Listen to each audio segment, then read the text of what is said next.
Quand on pense à la détox, on pense surtout à notre corps humain, mais on oublie le côté émotionnel. Et dans les dernières semaines, on a parlé de détox avec Chantalane Dumas, et puis on en reparle, mais sous un autre volet. Bonjour Chantalane, comment vas-tu?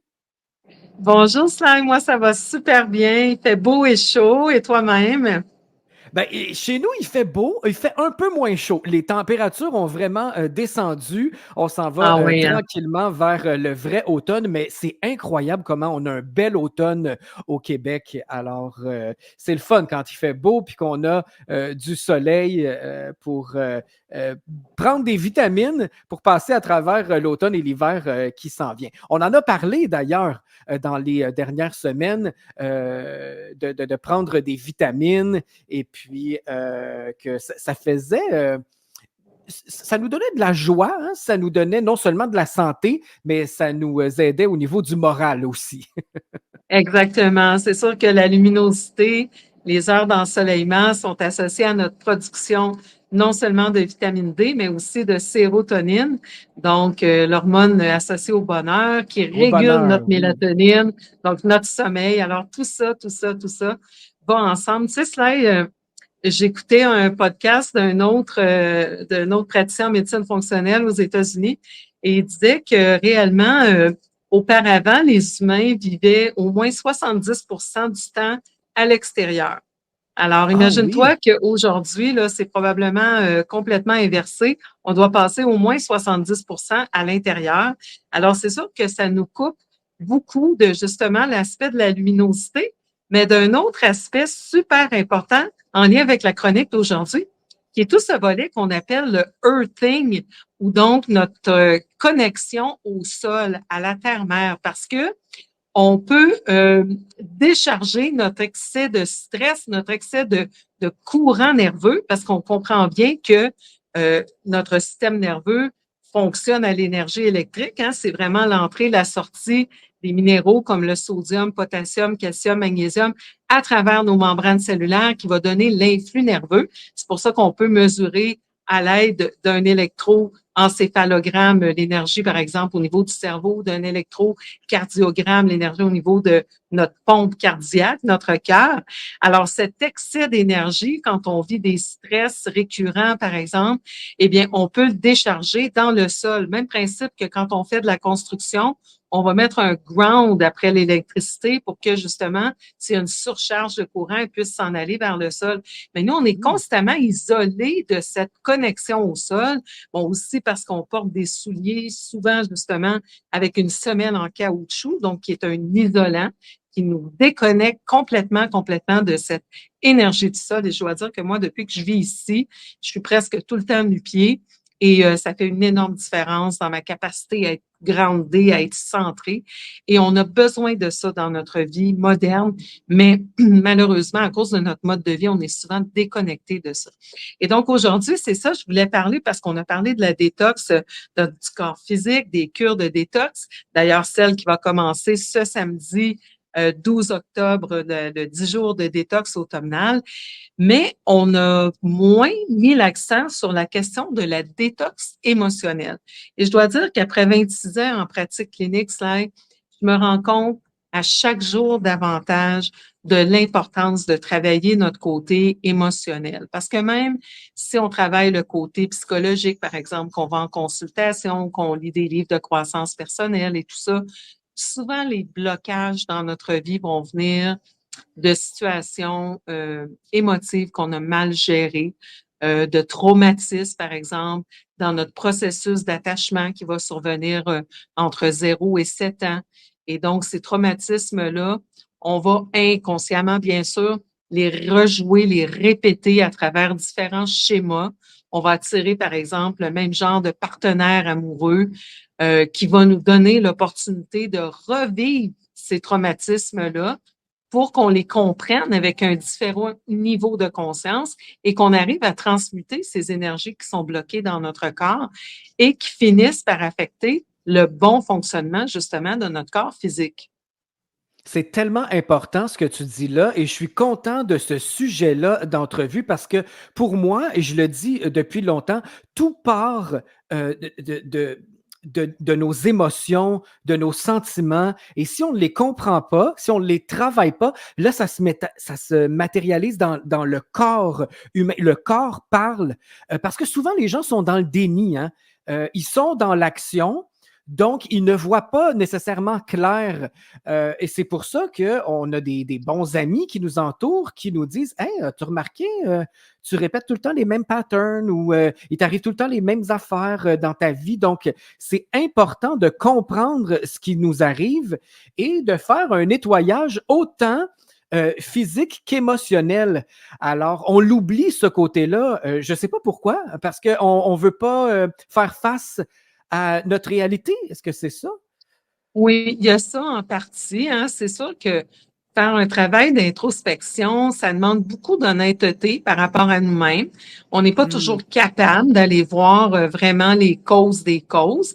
Et tu l'as dit aussi, on est occupé, on vit dans un monde, on le sait, de compétition, de combativité, de productivité. Et on n'a pas le temps de s'asseoir en grenouille, de méditer, puis de se demander d'où il vient le bobo. Alors, c'est beaucoup plus facile d'enfiler une petite pilule, une petite granule pour gérer le symptôme. Il faut bien comprendre, comme tu l'as dit, le corps. Il y a un livre, un excellent livre, et qui s'appelle The Body Keeps the Score. Et c'est vraiment ça, notre corps, il garde le pointage.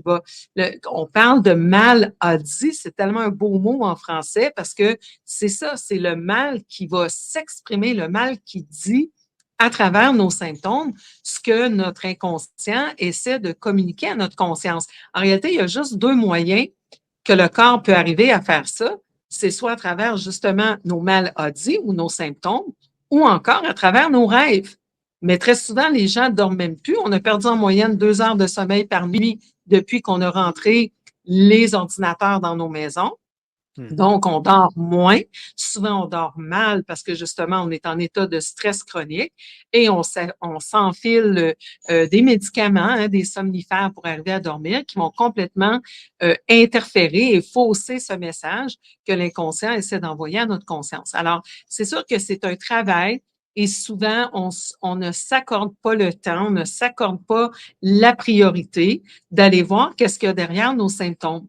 Et malheureusement, ben cette charge électrique-là, donc cette charge émotionnelle, elle s'en va pas nulle part. Elle reste coincée. Et ce qui va arriver, c'est que parce que justement, il y a une perturbation au niveau électrique, on le dit comment ça fonctionne l'électricité, eh bien, dans certaines zones de notre corps, qui vont être souvent les zones où il y a eu d'autres traumatismes, ça fait qu'on a eu des accidents et ça s'est jamais complètement bien rétabli dans cette zone-là. Il y a peut-être des cicatrices, il y a peut-être euh, euh, d'autres débris qui sont restés au niveau osseux, peu importe.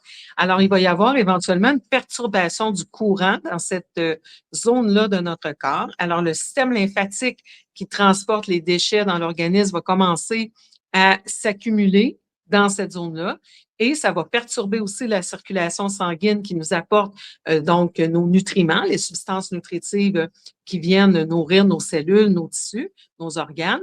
Et donc là, les cellules sont moins bien nourries et moins bien détoxifiées, moins bien oxygénées. Et là, ça va permettre une nidification. Donc, il y a quelque chose qui va s'installer, toujours en fonction de notre historique, en fonction de nos prédispositions génétiques, de ce qu'on a eu comme étiologie par rapport à d'autres maladies et tout ça, des prises de médicaments, des carences alimentaires, des présences de métaux lourds. Eh bien, tout ça va s'installer dans cette zone qui a maintenant été fragilisée parce qu'il y a une perturbation du courant qui a été produite par une perturbation émotionnelle ou un choc qu'on a mal géré. Puis je dis ça, mal géré, c'est un peu mal dit. C'est pas dans le jugement, mais disons qu'on n'est pas arrivé à libérer de nos cellules et de notre corps, en fait. Est-ce que c'est mieux, Chantalane, de commencer par une détox émotionnelle pour régler les choses tout de suite à la base où il n'y a pas nécessairement d'ordre?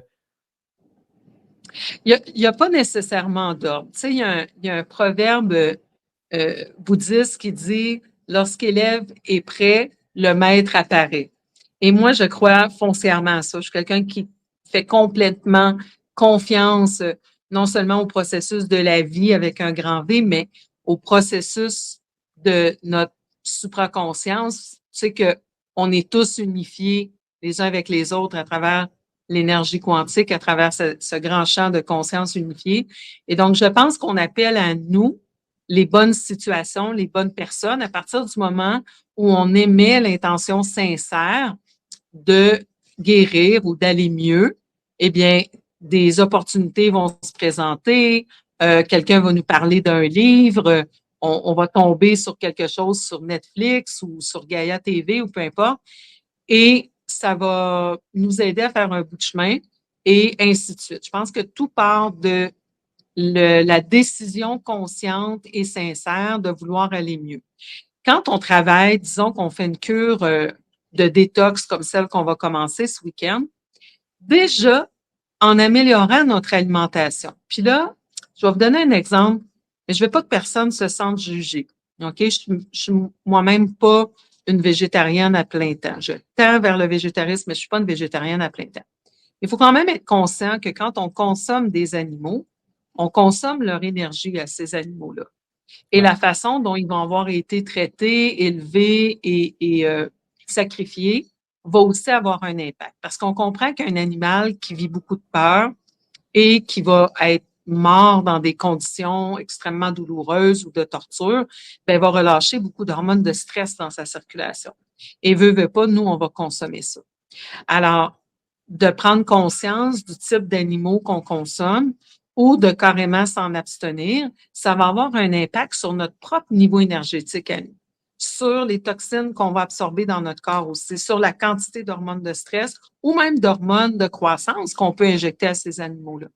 Alors Mhm. déjà, en améliorant la qualité de notre alimentation, ça va avoir un impact vibratoire sur nous. Et on n'est pas compartimenté, on est des êtres multidimensionnels, mais complets, holistiques aussi. Donc, à partir du moment où on améliore un aspect de notre santé, ça va se répercuter sur d'autres aspects. Des fois, il va y avoir une élévation de conscience et la personne, parce qu'elle a fait du nettoyage dans son alimentation, va être capable aussi de regarder certains traumatismes qui sont là. Un autre exemple, c'est en médecine chinoise, le foie est associé à l'émotion colère. Alors, Ouais. souvent, quand on fait de la détox et qu'on va prendre des suppléments spécifiques pour le foie ou qu'on allège le travail du foie, ben, il va y avoir des situations qui vont se présenter où notre colère va être déclenchée parce que notre grande supraconscience, encore une fois, va essayer de nous permettre de conscientiser, de libérer certaines choses. Alors, inversement aussi, ben, le fait de, par exemple, faire un travail sur soi, de justement travailler la connexion avec la Terre ou le earthing, d'avoir des techniques de centration qui peuvent être la méditation, le tai chi, chanter des mantras, peu importe ce qui vous fait vibrer, mais qu'on prend une technique pour se recentrer et justement relâcher cet excès de tension, eh bien, ça va faire que notre système digestif va aller mieux, que notre système de détox va aller mieux.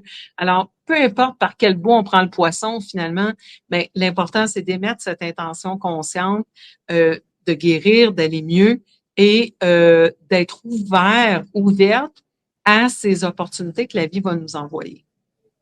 Donc, ça peut être au service un de l'autre. On peut faire les deux. Et Absolument. c'est encore mieux de faire les deux. Dans les dernières semaines, on a parlé de détox plus physique. Tu nous as donné plein de trucs à mettre en pratique, de bons conseils. Si vous avez manqué cette émission-là, vous pouvez aller sur le site unicité.ca dans la section podcast et vous pouvez l'écouter, la réécouter, prendre des notes. Ce fut vraiment fort utile, Chantalane. Mais qu'en est-il de la détox émotionnelle? Est-ce que, évidemment, bon, c'est pas les mêmes trucs, c'est pas les mêmes conseils. Par où on commence? Comment on se détoxe émotionnellement? Bien, premièrement, on émet l'intention. Ça, c'est Parce que c'est la base.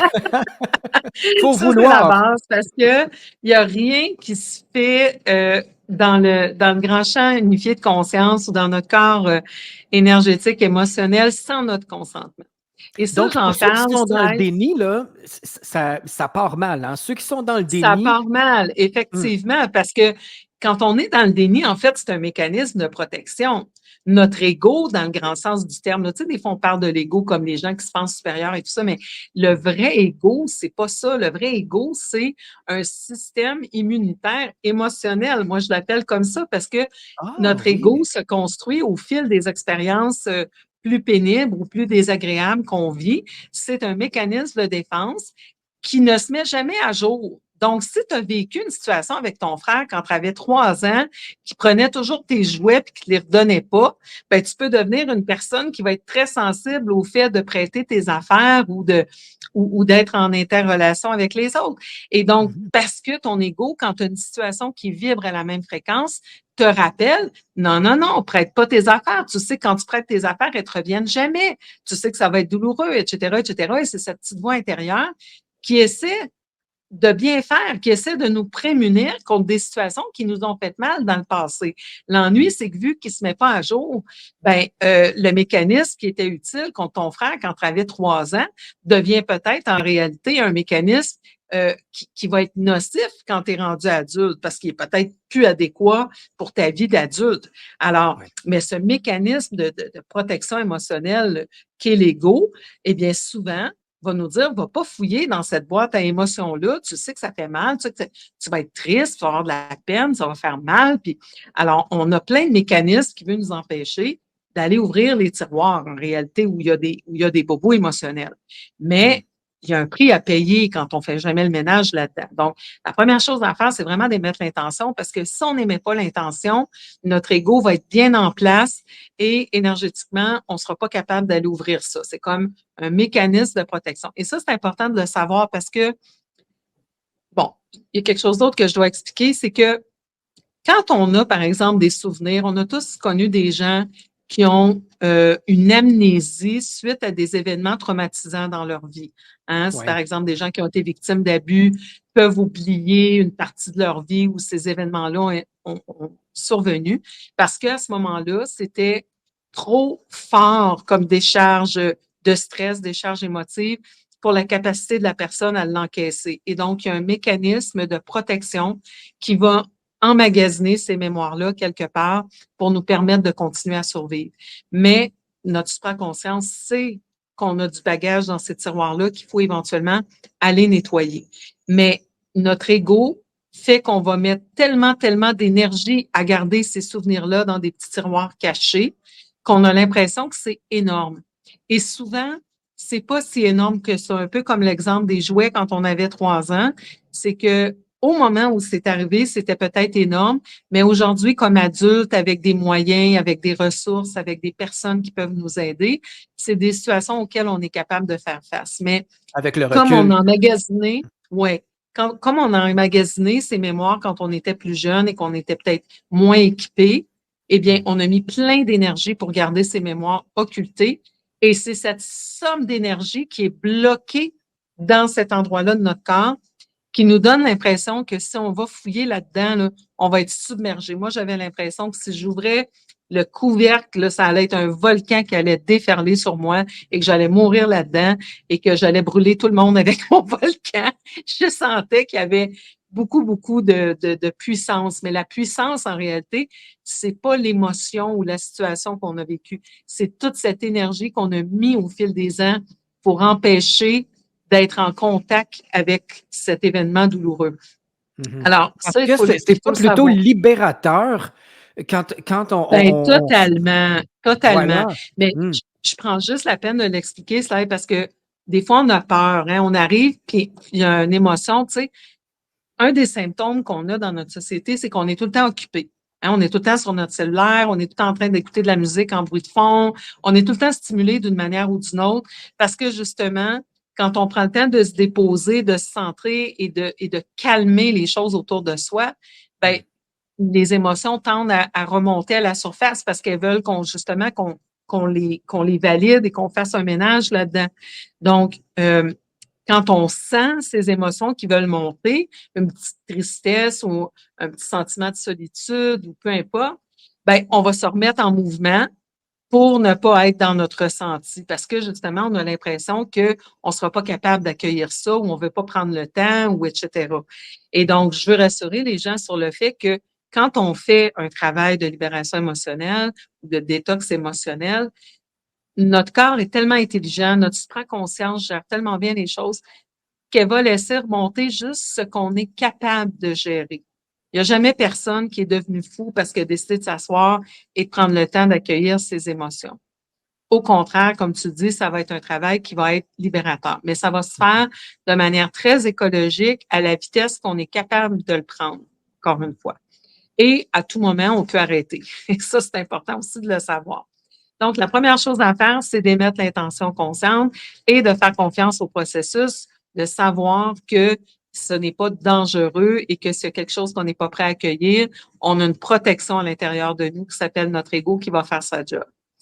Deuxièmement, la chose la plus importante pour moi, c'est l'ancrage. Et ça, c'est tellement, tellement. Je dis, là, les gens viennent me voir en consultation, puis ils veulent partir avec des protocoles, avec des produits bien compliqués qui coûtent cher. Mais la base de tout, surtout dans un temps où on est ballotté de tout bas, de côté, qu'on ne sait plus qu'est-ce qui est vrai, de qu'est-ce qui est faux, Mhm. la chose de base pour rester sain mentalement et physiquement, c'est l'ancrage. On doit prendre le temps de se déposer, de se centrer. Alors, la meilleure façon de le faire, c'est vraiment d'aller faire des marches en nature. Je sais que c'est pas toujours évident avec le climat au Québec, mais on peut tous aller dans un parc pas loin de chez nous, dans notre cour, ou peu importe. Et tant qu'on est capable de se mettre les pieds directement au sol, on le fait. On enlève les bas, on enlève tout. Et quand ça sera rendu trop froid, ben, donc, on le fera avec les bottes. Mais au moins, le fait d'aller dehors. Et on peut, quand on peut pas se grander parce qu'on peut pas être nu-pied, on peut quand même le faire avec l'intention. On peut quand même visualiser le fait qu'on prend le temps de s'enraciner. On peut s'asseoir au pied d'un arbre, on peut prendre un arbre dans nos bras pour justement aider à visualiser les racines comme l'arbre et prendre le temps de s'enraciner. Et je te mens pas, Slide, pour beaucoup de gens, parce que justement, on est habitué d'avoir toujours des souliers, même des souliers à talons hauts. Très souvent, quand on commence à faire des exercices d'ancrage, on a mal en dessous des pieds. On a plusieurs chakras en dessous des pieds. Les gens ne savent pas, ils pensent toujours aux 7 autres chakras, mais on a beaucoup de chakras en dessous des pieds. On a des points de connexion électrique et ces points-là ne sont pas actifs parce qu'on est toujours chaussé. Alors, il faut vraiment prendre le temps de bien ouvrir les chakras en dessous des pieds. Et ça, on peut faire ça très facilement. Par exemple, quand on est assis, de rouler des balles de tennis en dessous de nos pieds.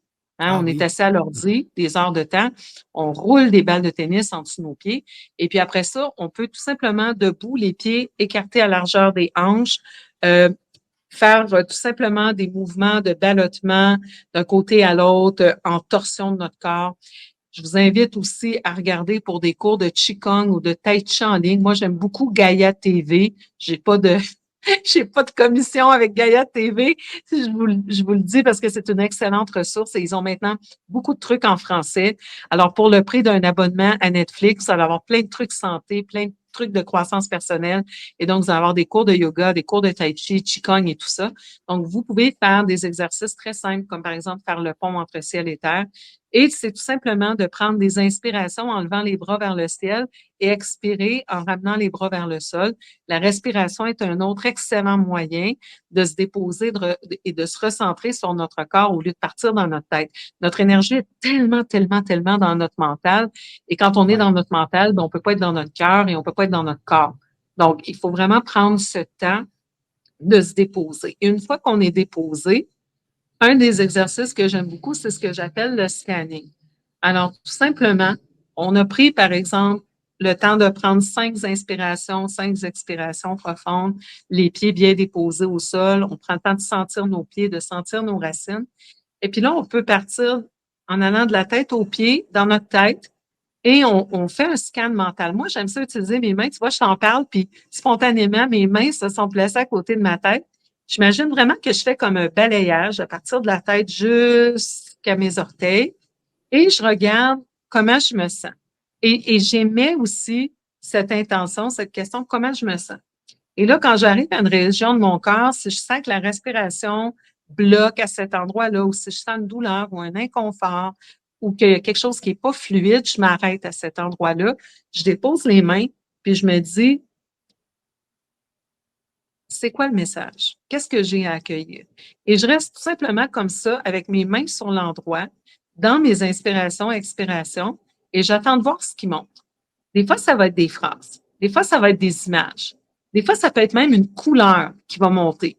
Ça peut être n'importe quoi parce que notre inconscient, il travaille avec des symboles. C'est pour ça qu'il va travailler via la maladie ou via les rêves, parce qu'il travaille avec des symboles. Alors, on accueille ce qui est, toujours sans jugement, comme on regarde les nuages passer dans le ciel, et on émet simplement l'intention de libérer avec la respiration. Et le travail, juste comme ça, simplement, va se faire.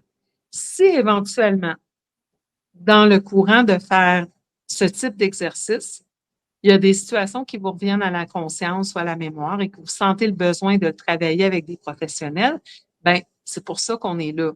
Mais il y a une grande, grande, grande partie du travail qu'on peut faire tout seul, tout simplement en allant accueillir ce qui est et en redescendant dans notre cœur au lieu d'être tout le temps dans notre tête. Je te donne un autre exemple, Slide. Des fois, les gens vont se faire masser. Puis ils vont parce que, bon, justement, ils sont assis beaucoup d'heures à l'ordi ou ils font pas assez d'activité physique et ils vont pour leur corps physique. Mais tout le long du massage, ils sont en train de parler ou sont en train de penser au souper qu'ils doivent préparer, aller chercher les enfants, blablabla. Ils ramènent même pas l'énergie dans le corps physique pendant le massage. Alors, c'est vraiment cette conscience-là qu'on doit développer, de se ramener dans le moment présent parce que notre supraconscience, elle peut pas communiquer avec nous autres quand on a toute une ébullition mentale. Faut revenir dans notre corps physique parce que c'est là qu'on peut accueillir les symboles et les inconforts. Donc, rester dans notre corps physique pendant qu'on reçoit un massage, par exemple, ou pendant qu'on fait l'amour, ou pendant qu'on est en train de donner un câlin à quelqu'un. Tu sais, dans un câlin qui dure 22 secondes, on a de la libération d'ocytocine et de sérotonine. 22 secondes durant le câlin. Mais c'est sûr que si pendant ces 22 secondes, on est en train de se dire, ah, elle a un nouveau parfum, ben oui, elle a de l'argent à dépenser, elle est encore allée s'acheter un nouveau parfum, blablabla, ben on n'est pas dans recevoir, accueillir ce qui est et pouvoir libérer nos hormones qui nous aideraient à gérer notre stress et à se sentir connecté aux autres. Alors, c'est vraiment une question de revenir à soi, de se centrer, de se connecter avec le sol. Et la connexion avec le sol, elle est importante non seulement pour accueillir la décharge de stress excessif, mais aussi pour se sentir supporté. Nous autres, les femmes, cela très souvent, on a un sentiment d'insécurité qui nous habite. Souvent, c'est ça qu'on va chercher dans un partenaire ou une partenaire amoureuse, c'est ce sentiment de sécurité. Parce que les hommes ont souvent besoin de validation et les femmes ont souvent besoin de sécurité.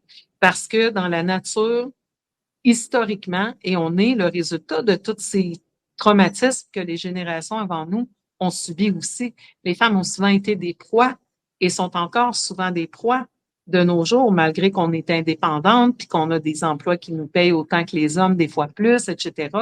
Mais physiquement parlant, ça reste que notre stature fait qu'on est encore souvent des proies. Donc, on a toujours comme un petit signal d'alarme de stress qui est allumé. Et ce signal d'alarme de stress, ben, il va faire que tout le restant de nos hormones va être affecté, notre capacité à digérer correctement, la façon dont on perçoit la vie, tout ça va être affecté. On est toujours avec ce sentiment d'insécurité qui nous habite. Et des fois, on va chercher des moyens extérieurs d'augmenter notre sentiment de sécurité, mais la seule vraie façon de se sentir sécure, c'est de se sentir réellement supporté par Gaïa, de sentir qu'on est à notre place dans l'univers et que on peut tirer notre énergie de la Terre et aussi y remettre l'énergie excessive qui peut être déclenchée par des situations traumatisantes. Donc, c'est vraiment, vraiment important, notre place. Puis, tu sais, regarde les autres mammifères. Les chiens, par exemple, qu'est-ce qu'ils font quand ils arrivent dans un nouvel endroit? Ah ben, ils reniflent, c'est sûr. Hein? Ils reniflent, puis après ça, qu'est-ce qu'ils vont faire? Ben, si je me fie à mon chien, lui, il tourne en rond. Ouais, puis qu'est-ce qu'il fait pendant qu'il tourne en rond? Ben, il essaie de trouver sa place, je sais pas. Oui, mais mettons qu'il est dehors, parce que là, peut-être que dans la maison, il se retient, mais dehors, qu'est-ce qu'il fait si tu l'amènes à un nouvel endroit? Ah, il va faire ses besoins. Il va marquer son territoire. Oui, ben voilà. Il va tourner en rond, puis il va faire une ligne en rond avec son pipi. Il va marquer son territoire. Donc, c'est vraiment comme un besoin fondamental qu'on a. Mais nous, les humains, on l'oublie ça. Parce Non, mais qu'on est j'espère qu'on ne se déconnectés, mettra pas à justement. pisser partout chez le voisin.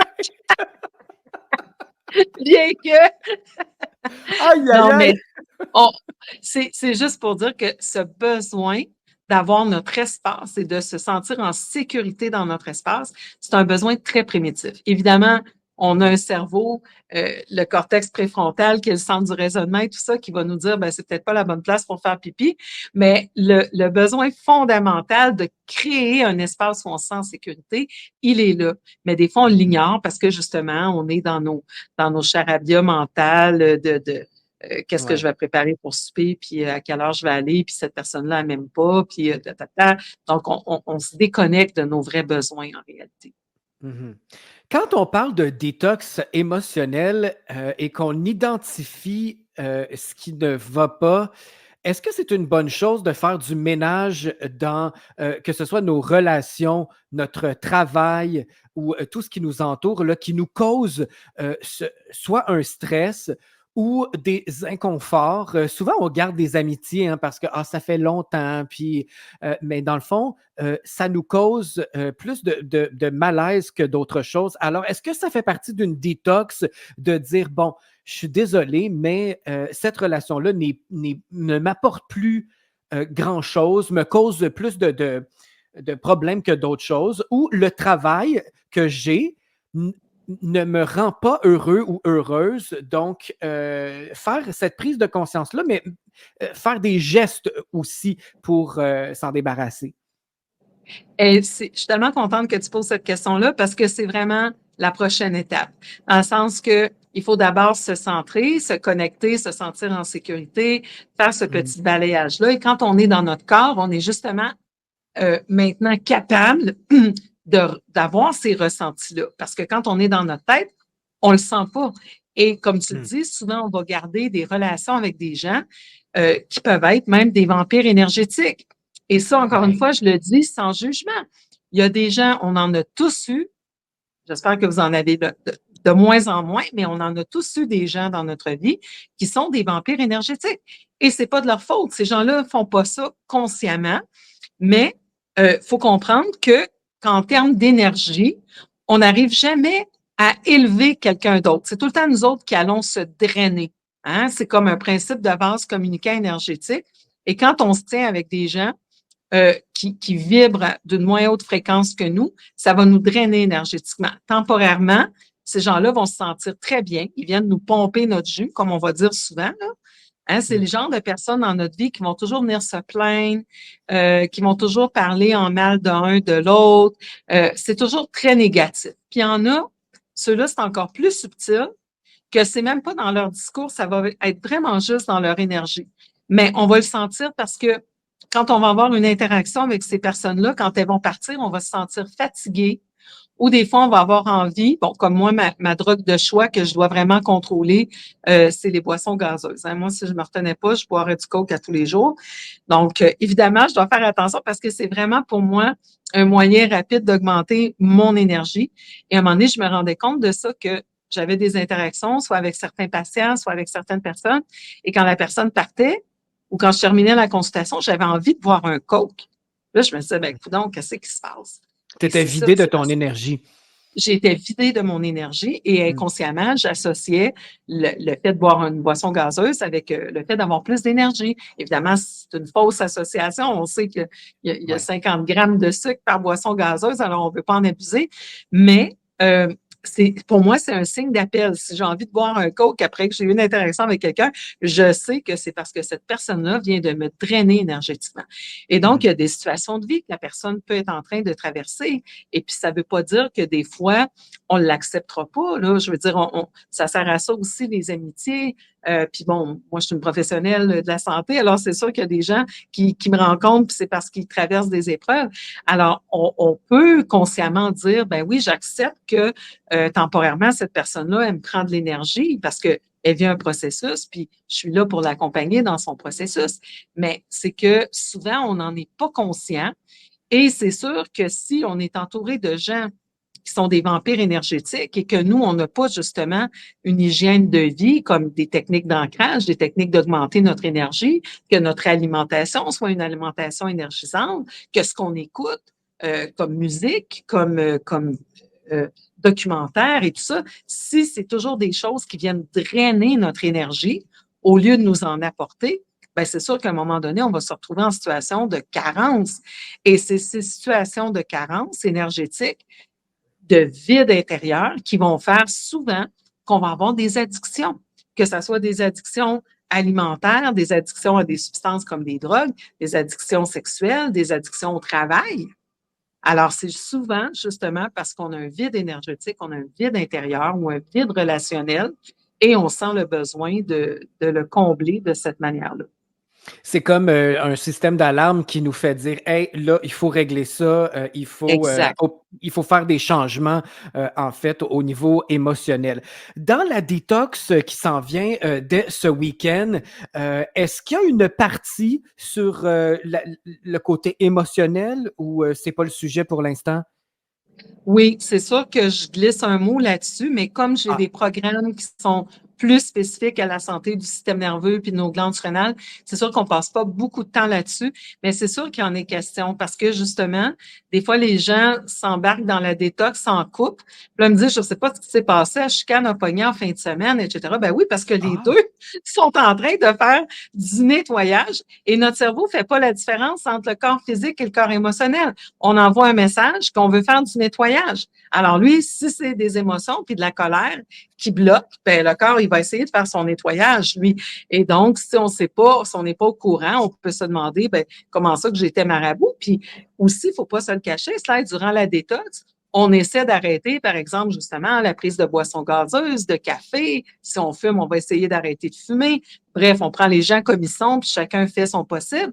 Mais on essaie d'enlever ces substances-là qui sont souvent justement des mécanismes qu'on avait trouvés pour gérer les émotions. Alors, c'est sûr que quand on enlève ces mécanismes-là, ben, des fois, les émotions remontent. Alors, il faut quand même être allumé sur le fait que ces situations-là peuvent survenir. Mais c'est sûr que, tu sais, c'est un programme de groupe. On a juste 2 rencontres par visioconférence. Donc, c'est pas comme un suivi personnalisé. Mais oui, il en est question parce que aussi, ben, comme on l'a dit, les émotions bloquées peuvent faire que des organes comme le foie, par exemple, ou l'estomac qui produit notre acide chlorhydrique, quand on est stressé, comme je dis souvent, c'est pas le temps de digérer le Big Mac. Donc, si on a des traumatismes qui sont chroniques, bien installés, ben souvent, on produit presque pas d'acide chlorhydrique, puis là, on a du reflux, puis on a des troubles digestifs, puis des ballonnements. Puis si on va pas travailler l'émotion qui est derrière, ben ça va être très dur à gérer. On va prendre encore une fois des médicaments qui vont avoir une efficacité limitée parce que ils gèrent le symptôme, mais ils n'adressent pas la cause. Donc, on n'a pas le choix d'en parler un petit peu. Mais oui, effectivement. Puis, tu sais, pour revenir sur le point de tantôt, est-ce qu'on doit faire de la détox en se libérant de certaines relations, de certains emplois et tout ça? Je pense que oui. Mais évidemment, si ce sont des personnes qui sont importantes pour nous, puis si on peut pas à court terme laisser aller l'emploi, ben, je pense que déjà d'identifier que ces situations, ces personnes sont des énergivores en réalité et de dire à notre supraconscience, bon oui, j'ai compris le message. Et là, on peut essayer d'adresser le point avec la personne parce que des fois, c'est juste des habitudes ou des dynamiques qui se sont installées, puis on va peut-être être capable de sauver ces relations, ces emplois-là. Mais si on voit qu'il n'y a pas de possibilité, ben c'est sûr que là, on a des choix à faire. Puis c'est vrai que très souvent, on garde des relations par une espèce de sentiment de loyauté qui est pas toujours en notre faveur en réalité, ou parce que justement on se dit, ah, ben, ça fait 30 ans que c'est mon ami, puis oui, mais si cette amitié-là nous apporte plus rien, on n'est pas obligé de garder des amitiés actives. Ça peut être des gens qu'on dit, ben, on a eu un bout de temps ensemble qui a été bénéfique le temps que ça a duré, et maintenant on passe à autre chose parce que il faut être conscient que quand on est dans un travail d'évolution spirituelle ou personnelle, peu importe comment on veut le dire, ben, tout est fréquence vibratoire. Alors, c'est vraiment comme de la radio.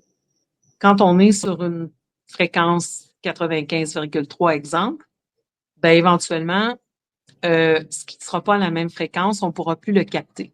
Alors, quand on change Exact. de fréquence vibratoire, c'est un peu normal qu'à un moment donné, il y a des gens avec qui on n'arrive plus à connecter. Et ça, on l'a tous vécu avec la pandémie.